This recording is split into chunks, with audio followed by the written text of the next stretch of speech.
ઘણીવાર જીમ કરવાથી ઇન્જરીનો પણ ઘણો ડર રહેતો હોય છે, અથવા તો હેવી વેઇટ લિફ્ટિંગ કરવાથી કોઈક સાઈડ ઇફેક્ટ આવે બોડી પર વધારે વર્કઆઉટ કરવાથી કે એવું કંઈક? મારી સાથે થયેલું છે.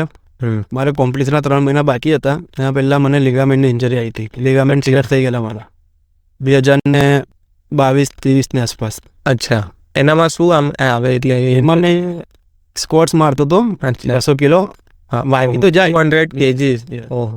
વાગી જાય, બટ એ ટાઈમ પર તમને ખબર નહીં પડે. પણ તમે જ્યારે 1-2 દિવસ થશે ને, મસલ રિકવર થશે, એના પછી તમને ખબર પડશે. અચ્છા, કે આ ઇન્જરી આવી છે. જીમના છોકરા જેટલા બી છે તે બધાને એવું જ કહું છું કે સ્ટેપ બાય સ્ટેપ આપણે વેઇટ વધારો.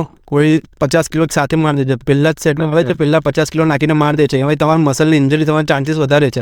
પહેલાં વોર્મઅપ કરો, અચ્છા, બોડીને હીટ કરો. સમજો તમે ચેસ્ટનું વર્કઆઉટ કરો છો તો પહેલાં 2.5, 5, 10, 15, 20, 25 તમારા બોડીને હિસાબે તમે વેઇટ વધારો અને મારો. વર્કઆઉટ ટાઈમિંગ કેટલો હોવો જોઈએ? વર્કઆઉટ નોર્મલ જે નવું સ્ટાર્ટ કરતા હોય છે જીમ? સ્ટાર્ટ કરતા તો હાફ કરો, અચ્છા, અડધો કલાક ઇનફ છે. અને જે કોમ્પિટિશન માટે રેડી થશે તમારે સમજો ને, એ તો પછી એની માટે જીમ ઘર જ છે.